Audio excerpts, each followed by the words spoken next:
Who would have thought that the #1 team would fall off their pedestal mid-tournament? That the new #1s would have the cup's finest bowling attack? That Morgan's batting battalion would be found wanting for reliable batsmen?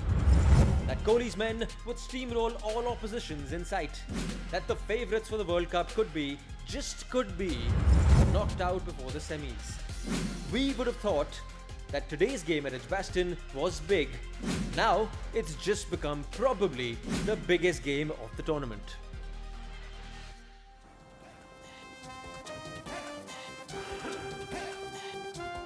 How has it come down to this for England? From going from tournament favourites, from going from this fixture to decide possibly 1 in 2, be a dress rehearsal for the final, to actually make points happen here for survival. England are under pressure, India are on a roll. The two teams face off each other at Edgbaston with the entire subcontinent rooting for India. It is a grandstand fixture of the World Cup. England are fighting for their lives and for their fate to remain in their own hands en route to a World Cup semi-final at home. We're building up to that game, India v England on ESPNcricinfo Matchday UK 2019. I'm Rana Kapoor. Murali Kartik is here, who seems so composed, just like the Indian team. If he had to reflect, if you had to find a person to reflect the Indian team's emotions, it is Murali Kartik. I wish I was like that all the time, but look, there's no point. India is not in a position where it has to fret and fume and wonder. They're in a good space because of the fact that whatever has been thrown at them so far, yes, they've had some good opposition in terms of South Africa, Australia. They've been very, very good with the way they've played against them. I won't use the word clinical because it's quite overused nowadays. So I would just say that they've been good. Whatever has been thrown at them, they had to defend a score against not that great an opposition, but they've managed to do that as well. And then just to be in the position where you are unbeaten, you just have to be careful. You just there's no point in gloating or resting on past laurels. You wanna. This is the time where you want things to go your way, things to improve. All the mistakes you have made, those to be corrected to a certain degree, and possibly move towards the time where you're in a great space come semi-finals and finals. Thankfully, the points table or the points tally which they have accumulated with 3 games to go, you can be in a safe space of mind. Excellent. Daniel Vettori is here, who's got rid of Michael Hussey after last night's result. Well done. Good on you, Daniel. No problem. Big game this, and we didn't expect it to have this sort of significance when this fixture was possibly laid out before the World Cup. But if we just look at the points table too, this is where we need to know that England have to win this. Otherwise, this could very well go pear-shaped too very quickly. I think irrespective of where England is on the table, this is always going to be a massive game. I think everyone saw it as a precursor to either a very big semi-final or a very big final. So look, it almost takes on that atmosphere straight away because of how much pressure England's under. And they're under so much pressure against an extremely good Indian team who, like Kartik mentions, are playing some fantastic cricket. So I look at this game as one of the marquee games, irrespective of what goes on, because of how many good players there are and how high their rankings are throughout world cricket. So it's pretty exciting. For the first time since the first day of the World Cup, England find themselves outside the top 4 after what happened last evening between Afghanistan and Pakistan. And this is no small game. It's the 100th appearance between England and India in ODIs. It is said to be the 100th game between England and India in ODI cricket. And it is perhaps, you could say without doubt, the most important game for England in a long, long time. So I wonder if Graeme Swann is nervous. Mel Farrell will test his pulse in a second now as we move over to Edgbaston, where now I'm convinced he just puts the shades on because it adds to his remarkably good looks, because I don't see the sun out there. No, it is. It is. There is sun. It keeps coming out. We're so cool we have to wear shades. Well, I'm wearing these because basically England are home and hosed. So the sun is shining on England's cricket from now on. 4 games to win the World Cup. Easy as that. What have you made of this week? There's been all sorts of rumblings with Johnny Bairstow's comments, and there were other people have said, now, people saying it's all cracks in the England camp. This week I think we've shown the pressure that Johnny Bairstow is under, to be honest. He came out with the press conference. He's now said the word around, the rumours around the press room, that he was taken completely out of context, that he's been stuffed by somebody. He's not. He said it.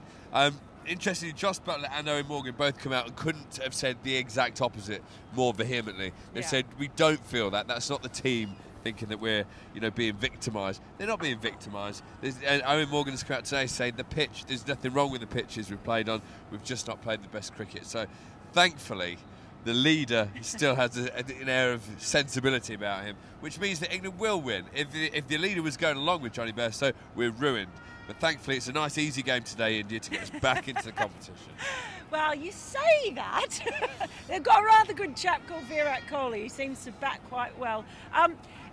Is that pressure, though? Is it something that it can translate itself out there, or will it bring out the best in someone like Johnny Bairstow? He likes back to the wall, doesn't he? I think it will. I think it'll bring out the best in England. I wouldn't be surprised if Johnny Bairstow got some runs and gave some sort of silly salute towards the press conference media hall today. So expect that. That would be a game within a game. I just think India v England is such a huge game. This ground, honestly, it was Pakistan all the way when they played New Zealand 3 days ago. There's more blue shirts here than there were green the other day, and none of them have got England written on, trust me. It's 99% Indian fans today. It'll be like an away game. That has to spur England on. What about, though, we're hearing that Jason Roy is coming back, waiting for confirmation of the teams? You seem to be a little bit happy about that. I think Jason Roy playing, even a 50% fit Jason Roy, I think is great for the team, because I think they rely on him so much. They got so used to him and Johnny Bairstow. Psychologically, even if he doesn't get any runs, I mean, he probably will run. I think the safest bet will be that he'll play today and be out first ball. That was almost bound to happen because England are so desperate for him to play again. So, yeah, the rumours are that he is coming back in, but there's another rumour that Liam Plunkett will play instead of Moeen Ali. This cannot happen. Please, England, if you're going to play Liam Plunkett, play him as well as Moeen Ali, please. That would mean Jofra Archer missing out, wouldn't it? No, it wouldn't. It wouldn't. It mean if Jason Roy is not 100% fit, Moeen Ali bats up the order, or Mark Wood misses out. Yeah. Jofra Archer plays, Moeen Ali plays. Come on. Good thing we've got our sunglasses on, because the sun is just peeking out already. I know, I'm English. Let's take them off now. I know it makes sense. It has been lovely weather here. It was baking hot yesterday. Is this the pitch that England have been really hoping for? I think it'll be fairly slow still. It was very hot here yesterday. I mean, even Indians found it hot here yesterday. So yes, 34 degrees. And I think the pitch was slightly damp 4 or 5 days ago. It looks an absolute belter today. It's a lovely straw colour. It'll turn a little bit. It'll seem slightly early on, but it will be a batting wicket. So expect scores up near 300. I think England, I've got this funny feeling that they'll still want to chase because the wicket looks quite good. I hope that's not the case. I don't think you should do it in a World Cup, but I think they will if they win the toss. Oh, there you go. England chasing? Maybe. We'll see. We'll know more, obviously, when the toss comes out. We get that confirmation of the teams. Yeah, we can't wait. We can't wait for Graeme Swann to have a complete fit on air. If we do confirm that Moeen Ali has been excluded from this team, it's close in World Cup history. I'm curious to hear what Swanee said. We perhaps can expect a sort of a flattish pitch with what's at stake for England at Edgbaston, Daniel. But this pitch at Edgbaston has produced competitive cricket. England have lost all their games this World Cup chasing. Would you recommend that they keep the pressure off their batters and bat first? Is it that simple? Well, I think that the course of the last 2 weeks of the World Cup feels like 250 has become an incredibly difficult score, and teams chasing that have found it hard. They've either got there in the last over or they haven't got there at all. So I would think that most teams would be looking to put a score on the board and then defending it, because that seems to be the right way to play it at this stage of the World Cup, the stage of the wickets that we're seeing. It almost feels like the games of 300 are done and dusted, and now we're into this old school 250, play 250, and you hold on for dear life if you get a score. And you've also got to assess really well if you bat first. And we saw that with Khawaja and Carey yesterday, how they actually assessed the pitch and got them to a score that everyone thinks was under par, but in the end was well above. So I think 250 could play a huge part in this game.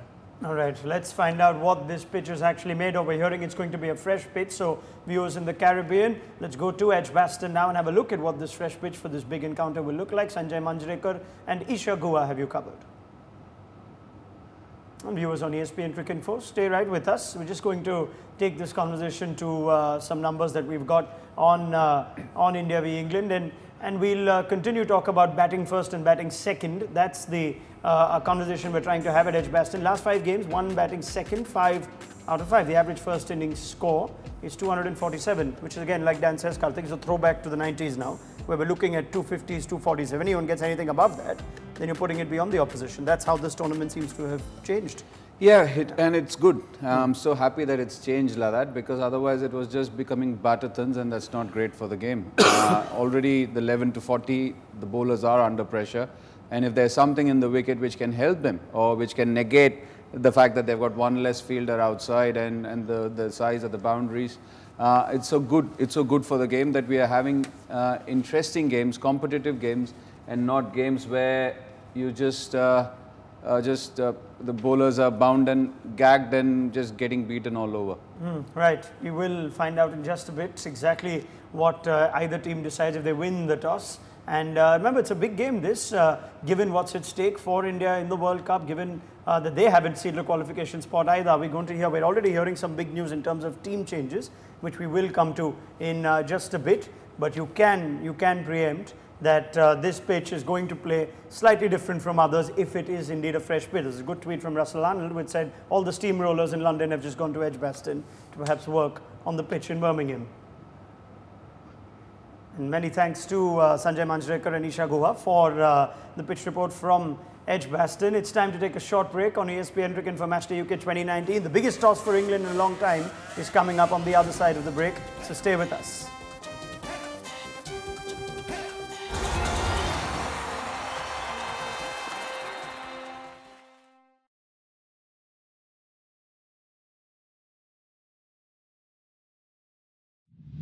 One of the best games I ever played in a World Cup was in Bangalore against India at the Chinnaswamy. Very high scoring match. India and England were locked in a tense contest in the 2011 World Cup. After 99.5 overs and 675 runs in the match, the English needed 2 to win off the last ball. Sachin Tendulkar scored a brilliant 100 for India. Andrew Strauss, not many people remember this, scored a brilliant 157 for England. And it all came down to it. We were cruising, we were winning, and then we stumbled in the middle and lost our way. Thankfully, the bowlers rescued us, and we got down to needing 2 off the last ball, and I was on strike. We needed 2 off the last ball, and it was me facing. You know what I thought? I thought obviously I could win the game. I could hit a 4 or 6. Glory for England, but no.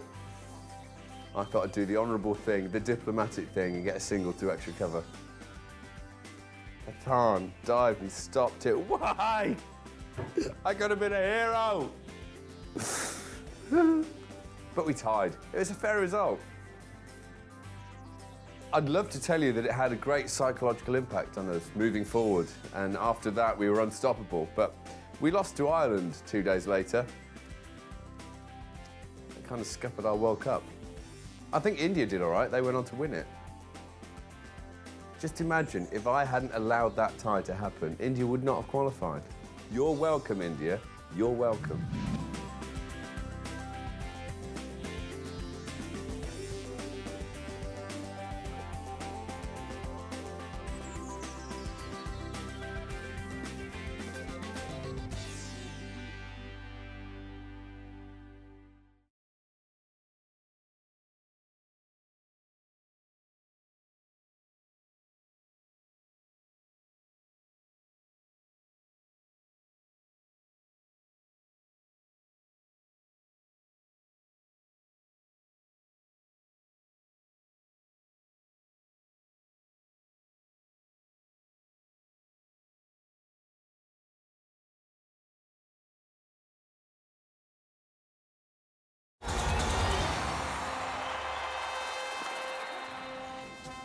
We are building up to India versus England at Edgbaston, the biggest game for England this World Cup thus yet, and they have to win to keep fate in their hands. Dan Vettori and Murali Kartik are here. We're going to hear from Graeme Swann with Melinda Farrell from Edgbaston in just a bit. The toss is coming up in just a little bit as well, and looking at those numbers, chasing seems to be the way to go at Edgbaston, which plays into the anti-theory of if you win the toss, bat first and put the runs, which is something both India have certainly preferred, and I think England would as well. Daniel?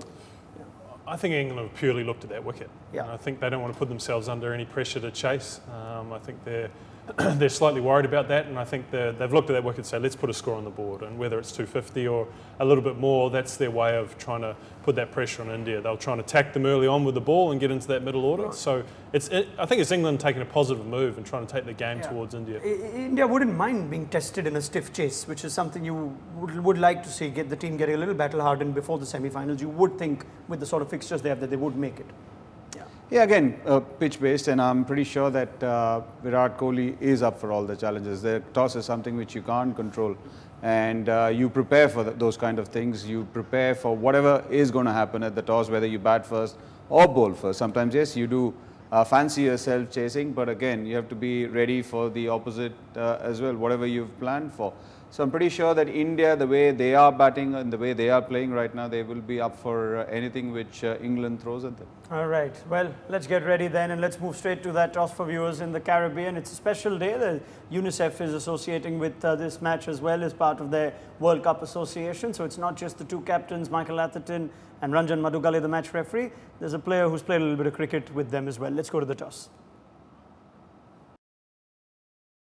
You must already be aware of the new look Indian team with this new jersey that they're going to be donning. What have you made of it? What have some of you made of it? Let's find out. Okay, we have a brand new jersey here. Have a look at this. What do you think of it? It's looking good, but I think that for the India, is blue one is fine. I'm from Bangladesh though, but I suggest blue one is good for them. Marks out of 10? This one 5. So, gentlemen, what do you think of the jersey? Marks out of 10? 8. Quick question. New jersey. What do you reckon? Marks out of 10? 10. 10? Perfect. Yeah. What do you like about it? It's awesome, to be honest. Yeah. How about you? What do you think of the new jersey? That's good. It's really beautiful. It's flashy. I would give it 9. I mean, it's excellent. It's great. Yep. I love the jersey. What do you think of the jersey? Marks out of 10? Probably like a 9. Yes. A 9. What do you like about it? I like the orange and blue on it. It just looks good. I like the contrast. He's a Broncos fan, you know, in US, like US, yeah. fan, so it's orange, so that's why. Yeah. Sort of matches you a bit. Yeah, exactly. Brilliant. How about you? What would you give the jersey out of 10? 5. We deserve blue. England should have changed their jersey. Okay, so you've had a look on our model here, the brand new jersey. What would you give it out of 10 and why? Probably a 7 because, yeah, it's different, but I think there could be a bit more blue on it. I don't really like the orange. Oh, how about you? 8 out of 10 because the orange is really bright. 10 out of 10. It's a beautiful, vibrant colour. I think it's better than the blue one that we have now. I saw it on Instagram. 1 million likes from me, so I give it this big thumbs up. And that is no ordinary model donning this new look Indian jersey. That is Editor-in-Chief of ESPNcricinfo, Sambit Bal himself, and he remains an objective cricket fan. It was just that Mel Farrell couldn't find a better model at a cheaper price, and that's what we had to make do with. Did you like the look of this orange and dark blue? Look, I've always been a big fan of orange. Yeah? You can see that. Oh, so I never noticed that actually. Yeah, you I've always been out. an orange fan. I like a lot of orange. I've never seen you wear orange. I've always worn orange. No, but clothes? And, the other day you must have seen me wearing an orange tie, which even here and in England. Somehow, I can't, I look at you in orange where now. Mel said that he's wearing an orange hanky, so it's actually brought it downgraded. Let's ask a neutral perspective. But yeah, I really like it. Do you like the look of this? I do. I think it's different. They look like the New York Mets. I think that's probably a baseball reference, but I think it looks brilliant. I think they've done a really good job, and I like the idea of home and away strips. I think we should do more of that in international cricket. IPL brought it in a little bit, but I really like the idea. RCB brought it, doesn't it? RCB did do it, yeah, but they sort of look the same. The RCB ones, there's a little bit variation on black and red. Would you buy one of those? I mean, you have friends in high places that gift you one. I don't think as a former cricketer you need to buy one, but exactly. Former Indian player. Yeah. So yeah, but I would definitely like to wear one or have one. in my kitty. Well, it's about the same team in a different colour. And will we see the same team from the last game? We'll find out just as that toss has gone down now in Edgbaston. And how relieved is Eoin Morgan that he has got the toss the right way in this massive game. England are going to bat first, which plays into the chasing stats that India might have had a look at Edgbaston. And there are changes for both teams, ladies and gentlemen. We're going to get ready to see Graeme Swann explode on this show because Murali indeed goes out. Liam Plunkett comes in when Eoin Morgan says at the toss that it doesn't look like a pitch that would turn. Remember these words. We'll see how good they look after about 8 hours of cricket. And they've also brought in Jason Roy, who is deemed not a risk after he's trained well and passed enough fitness tests. And obviously it would be James Vince that makes way. The bigger news we have for India fans is Rishabh Pant will play his first World Cup game after Vijay Shankar has a toe niggle. We do know that Jasprit Bumrah hit him in the nets. He doesn't even spare his own batsmen with Yorkers, does Jasprit Bumrah. And Vijay Shankar's toe niggle means a game for Rishabh Pant. We will go to Swanee on the England team, but let's get quick thoughts on Pant's inclusion. Murali, Kartik, that's big news. Oh, is it just all the former cricketers trying to blow the winds of change for him? I think that's what it is. Because for me, I would have picked Dinesh Kartik ahead of him. I mean, he was picked in the squad ahead of Rishabh Pant. What sort of message does it say if you put Pant straight into the 11? And the funniest is that one day ago, Virat Kohli goes that, oh, you should give all the support to Vijay Shankar. It won't be too long before he gets runs. It looks like it's and they did the same with Ambati Rayudu as well. That, oh, he's a nominated number 4 and he gets dropped. I don't think it sends a great signal. Personally, I'm a bit surprised. I understand that he might be this flashy player, but he's not done anything of repute in one-day cricket. Sure. And if this is these are the kind of signals which the cricketers are going to get, then obviously people are going to think that there are more things at play rather than just cricketing merit alone. What about if it's just tactical that he's been in this, he's playing as a left-hander to try and counter Adil Rashid? Is that a good enough call for you for him to leapfrog Dinesh Kartik? I was just going to ask Kartik that. Is it simply a matter of, is the left-hander getting there to break that up? I think with Murali now not playing, so they won't be concerned about the off-spinner going against the left-hander. Look, I tend to agree with Kartik as well. I think it's not a hierarchy, but it's an understanding that a player's been selected before another player because of a certain amount of reasons, and I think those reasons were valid at the time, what Dinesh Kartik had done, even Rayudu at the time. So, look, I think it's hard when a player leapfrogs 2 to 3 players to go into a team because it makes you question selection, it makes you question how you got to that perspective that he would just jump in. But in saying all that, Rishabh Pant's still a very good player, so he can come in and have a great day, irrespective of whether he should have been in the team. He's a very good player, and I think we'll see the best of him if the conditions are good. Okay, what an opportunity for Rishabh Pant, who we've already established has had very little ODI cricket. Those are his list A numbers, and this was a selection that India put themselves in a predicament with by not having tested either Rishabh Pant or Vijay Shankar long enough, and then excluding Ambati Rayudu, who occupied that number 4 spot for a large part in the last couple of years. But anyway, that's where we stand now. Vijay Shankar gets out and Rishabh Pant gets a game due to injury. These are the sort of things that tend to make legendary World Cup stories if it goes right for the player being included. But let's go to the players that haven't been included for England. Moeen Ali does not play. Let me take Mel Farrell and Graeme Swann's thoughts now. Let's go back to Edgbaston. I can't believe what they've worn on their foreheads now. All right, Mel, take it away. Oh, sorry, we were just, Swanee likes to have a selfie as often as possible, especially when he's dressed like this. We're, of course, getting behind the One Day for Children as well, and because we think we look good. We do look great in this. And one thing that is great from an Indian perspective is that Rishabh Pant is playing. I said before the tournament, thank you to India for not picking him in the squad, and now somehow he's snuck in the back door and he's playing against England. Typical. The terrible thing is what has happened to Moeen Ali. He should be in the team, England. What are you thinking? I mean, I wanted Liam Plunkett back in. I wanted Jason Roy back in. You know my thoughts. I know. James Vince moved. Moeen can move. There's a way to get everybody playing. Look, and this isn't it. I'm really annoyed. Are you at least happy that they won the toss and decided to bat? Yes, I am. That batting first is a positive move. It'd be perfect. Get 300 and then bowl with the 2 spinners in tandem. Oh, hang on a minute. Oh! We dropped Mo. He's very upset, guys. That's it then. Mic drop. Mic drop from Graeme Swann. That's it. We're not going to see him again. Let's hope Mel Farrell finds him, because that's That's what you get with Graeme Swann. But anyway, we hope to hear more in detail, and let's see if this decision of not playing Murali will actually come back to bite England. It's time for a short break on ESPNcricinfo Matchday UK 2019. More thoughts from Kartik, Dan Vettori, Mel, and Swann if we find him on the other side of the break.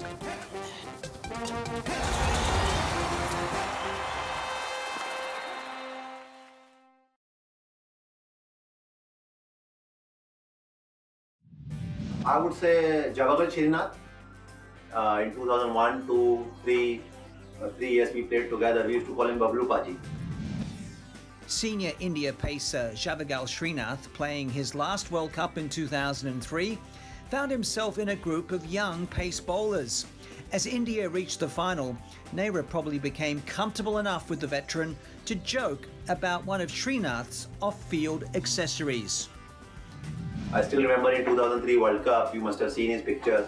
We used to play volleyball for warm-ups, and he got this one hat, like a cap, found from, like a really funny one, found in the ground or somewhere in the dressing room. And whole tournament for the warm-ups, he will wear that. And we used to call him Bablu Paji, you're looking good. And it was really a great tournament for the whole team, and it was a great experience.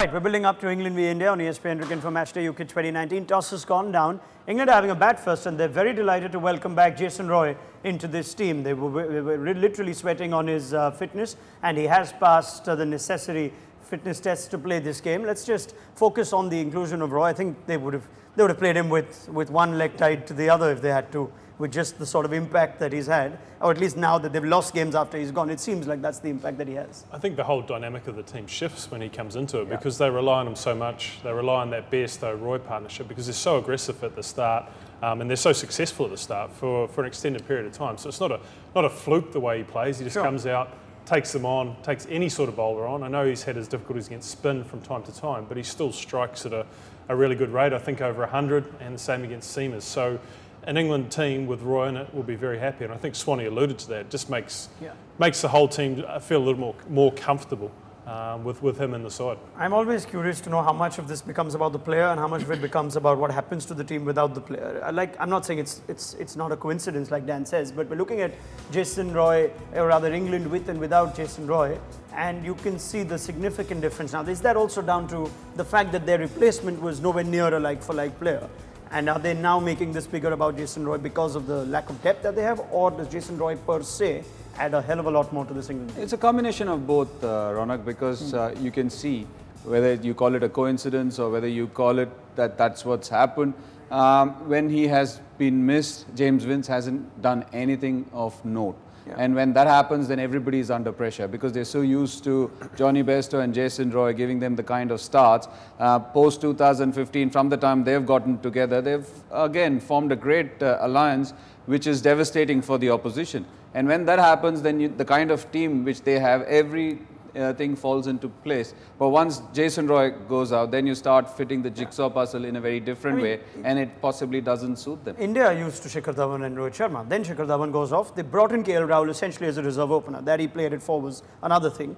Is this a reflection of England perhaps picking a very good 11, but not necessarily a great squad? Could they have tactically done things differently? We've already discussed Moeen Ali could have gone up and opened. I think James Vince was a player they really like. I think everyone falls in love with James Vince when you watch him play. He's so elegant, and his domestic numbers are really good. He hasn't quite produced that at an international level, and that's what they need from Roy. To step into the void that Roy leaves is very difficult. So I don't think it's a knock or a slight on the overall team selection or squad selection. I just think you've got a very good player, and when you leave a very good player out, how do you fill that gap? And I think it's the same for any team. I mean, you take a Guptill or a Williamson out of New Zealand, then it's very tricky to replace that. Well, if he survives the new ball with an informed Mohammad Shami and Jasprit Bumrah, he's got Kuldeep Yadav, who's got him twice in 2 innings with just 9 conceded. Now, that's a challenge for Jason Roy. He's coming back. We don't know how fit he is. and he's going to play against arguably the strongest bowling attack in the World Cup. This is where we will now leave viewers in the Caribbean for live action, and do join us again at our halftime show after this innings has come to a close. What a big game for England. You think if they go past 260 to 70 with the trends that this World Cup has had, that they would be in a pretty good position. But anything below par, and they're staring at a possible World Cup exit coming their way. We'll pick up that conversation on ESPNcricinfo Matchday UK 2019.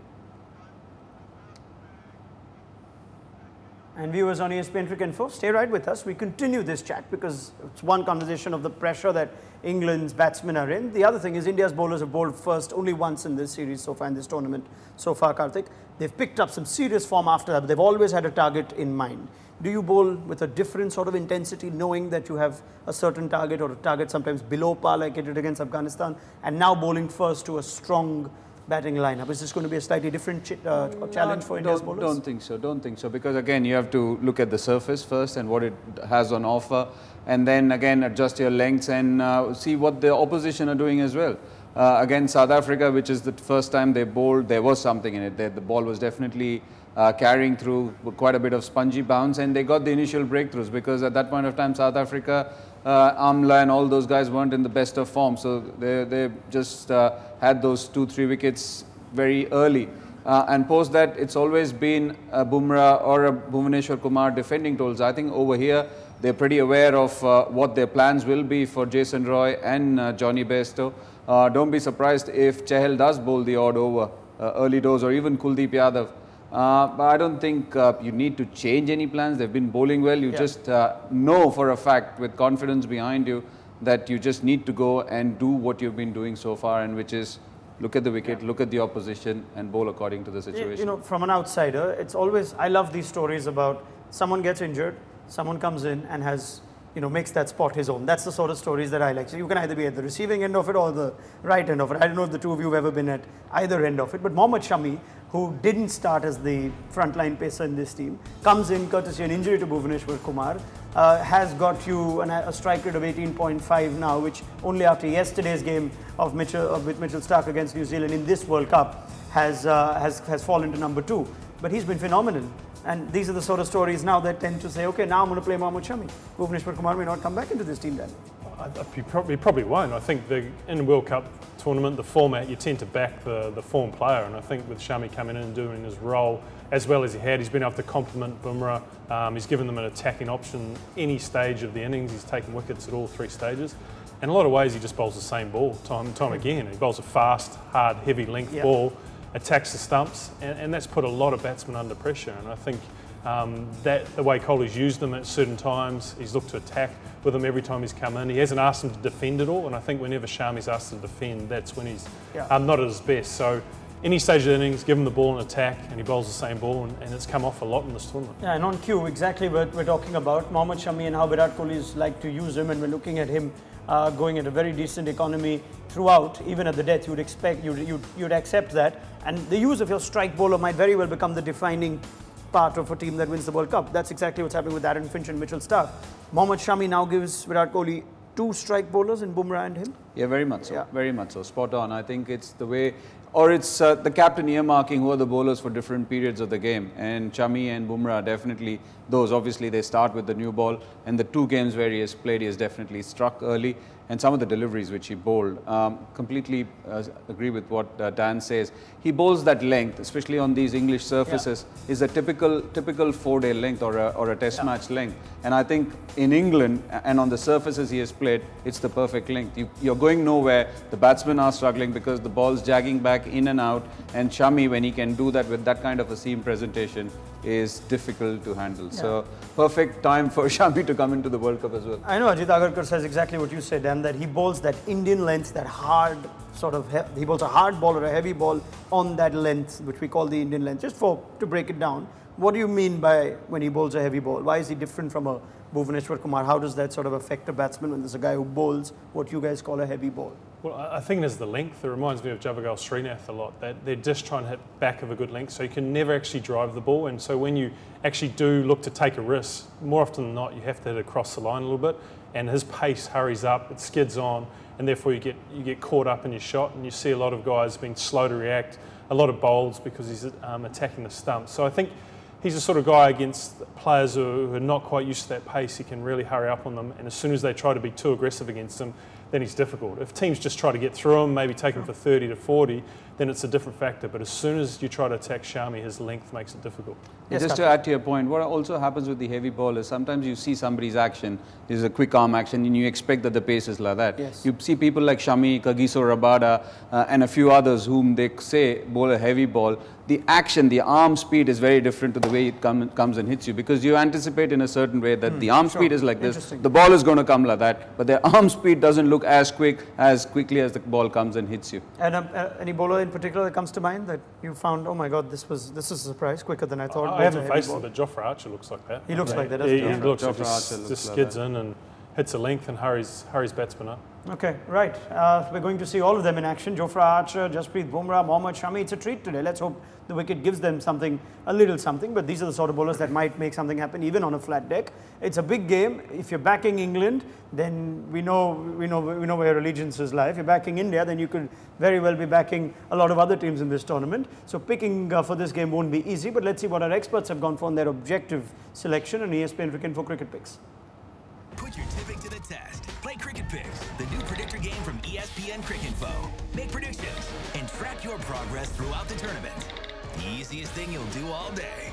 Go to ESPNcricinfo.com/cricketpicks and play today. Okay, Graeme Swann has obviously gone for England, which is just you don't even need to find out why. Shahryar Nafees and Mike Hussey have also backed England, and Kartik, Vettori, Agarkar, Ganga and Mokel have all gone India. Does the toss make you reconsider that at all? Are you still backing India, gentlemen? Murali, Kartik? Oh, my heart will always back India, but my head somehow says that England's going to win. Going to win today. Dan Vettori, are you having any sort of second No, thoughts? I think the form and that bowling lineup that we've talked about so much. I mean, you said the two-stroke bowlers. I think we've got four if you add in Chahal and Kuldeep Yadav, and not many teams can call on four-stroke bowlers at any stage of an innings. All right, that's a big thing that India have, that few teams in this World Cup do. And don't remember, it's not just about the game itself. We are following every ball here, and we're also going to be playing on Hotstar Watch and Play as the match happens, where you don't just watch it, you can play it as well live alongside your favorite cricketer. So get busy on the Hotstar Watch and Play. You will hear from Kartik and Vettori when you get onto Hotstar Watch and Play too. We'll also feature the Hotstar Top Comment a little later. Right, that's for all of you watching the game today. But beyond the cricket, beyond just the cricket, you can also take part in the LinkedIn ESPN.in Office Sports Quiz. If you're a professional who loves sports, just team up with an office buddy and register on sportsquiz.espn.in. You get a chance to go to England and watch the English League live. Brilliant. That's where we wrap it up then. Gentlemen, a score, a number that England would need to feel secure in this pressure game at half-time. 260, 280, 300? Possibly more if the wicket's good. Okay. 280, 300? 263. 263. That's very specific and random. Thanks, Daniel Vettori. No worries. All right, we'll get back with Dan Vettori and Murali Kartik at half-time. Do join us then for ESPNcricinfo Matchday UK 2019. England, you're fighting for your place in the tournament. Let's see how you go.